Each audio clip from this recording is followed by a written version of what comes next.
after a game Aaron Fuller. Let's now turn it over to the post-game press conference. Welcome to the podium press conference. We are here with our head coach, Yang Yao. Coach Yang, despite Meralco missing some key players, they still made it tough for you today. Your offense eventually found its rhythm, but it looked like that started with your commitment on the defensive end, especially with the quality help Luis and Adrian provided. What did your team's defensive approach and mindset today tell you about the progress your team is making? Yeah, ito siguro isa sa mga pinakamasakang laro namin, but we found ways in the ending to carve out the win. But first half, Aaron was 2 out of 10, so masama talaga yung kumisa niya. Kabawi lang siya ng second half na.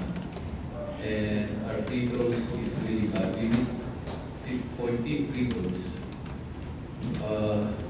Yung dalawang huli namin could have won us the game already, pero ang naipanalo namin free throws din ang pinag-GC kay Dito. So it's not a really nice game to watch. Low scoring, maraming mga messy plays. But ang importante, nalibig namin sila sa 36% free throw shooting. That's way below, I think, their usual average. 36% lang total free throw nila. So it became a defensive game. And just finding ways to win. Yung last game namin, parang ganito rin. Importante, manalo lang. Importante makahanap talaga ng paraan. Medyo kinabahan kami sa nangyari kay Adrian. Again, it's Lifaj. Dami ng ganong insidente ni Lifaj.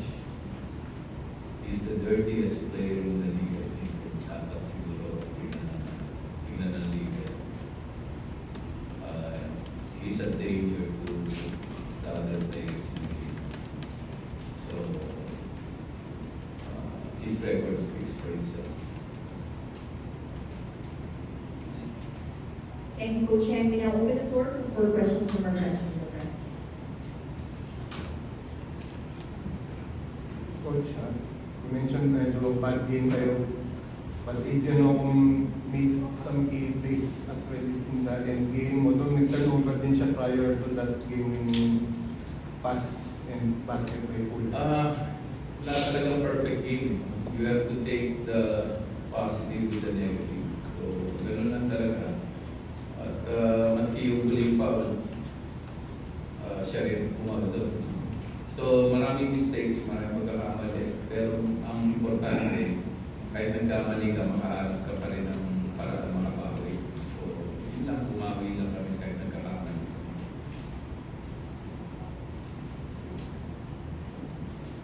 Aaron, let's talk about that shot by your person, that pass by Adrian, that led to the game basket.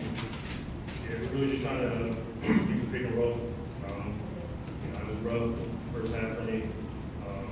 So we wanted to come out and put my feet on the second half and just get out of my head. Just have the confidence to make these shots. So it was a great pass and I was able to finish it.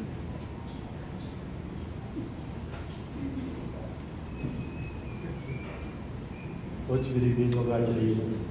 Coach, na-distract ba yung team when a stray cat appeared inside the court during the remaining seconds of the game? Hindi ko napansin eh.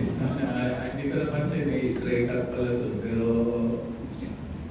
I would gladly give way to the stray cat. I love animals. Andiyan ba?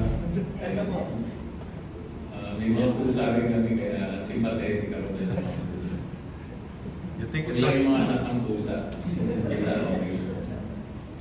You think it was a lucky sign, Coach, dahil the game was tied at 83 during when the stray cat appeared? Hindi ko nga napansin eh. Ayan, Coach. Ay! Akala ko sa game meron yun. So, anything is lucky as long as you win. Lahat ka deserve. Pag natalo kami, bigyan naman ng manas. Nanalo.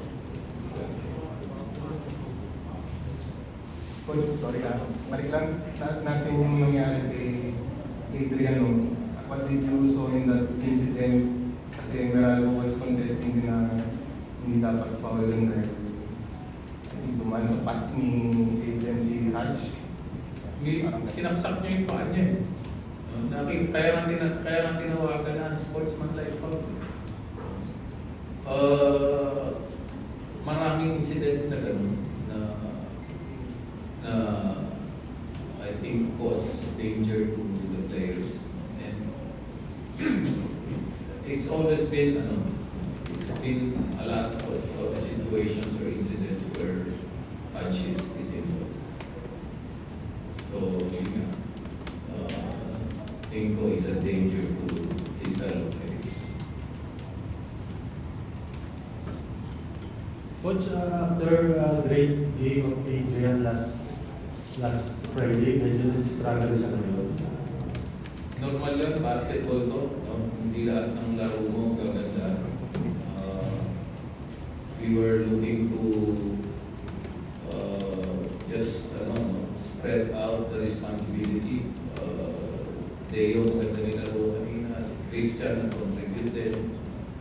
Si Kaylan, may crucial 4-point shot. So all of those small things, they contribute to a win. Especially if it's just a carve-out win, it's not really a dominating win. So even our last game was decided by one possession. But sa akin, ito yung mga importanteng lessons na develop your character and your toughness. There's always something to learn from wins like this. Here, congratulations. You mentioned your 2-man win with Adrian. Some of those passes were kind of in tight spaces. What makes it work for you guys that even the defense tightening up, we're able to make plays? Yeah, I think it's something we're working on. I mean, teams are going to try to take that away, so there's really just a split second. You can try to get the ball there. Most of the time it works, sometimes it doesn't, but when they see me, I try to catch it and make the right play. Guys, have won 4 in a row. How can you guys pick this up as we're now in the second round of the group stage? Yeah, just keep, like Coach said, focusing on our defense, rebounding. That's what's been working. That's what changed from the first 2 losses. We don't really have a problem scoring. So that's just something we try to focus on and take pride in our defense, and it's helped us win these past 2 close games. Coach, Luis Villegas also played good game both on offense and defense. Can you just talk about this? Yeah, it's kind of, I said this before and I'll say it again, teams are looking to hunting on the mismatch. They think it's a mismatch, but we know it's not a mismatch. You can stay in front of those quick guards. That's not a mismatch with Luis. They can keep trying, but we will confidently switch with Luis. That ends our post-game press conference. Thank you everyone. Congratulations, Coach Yang.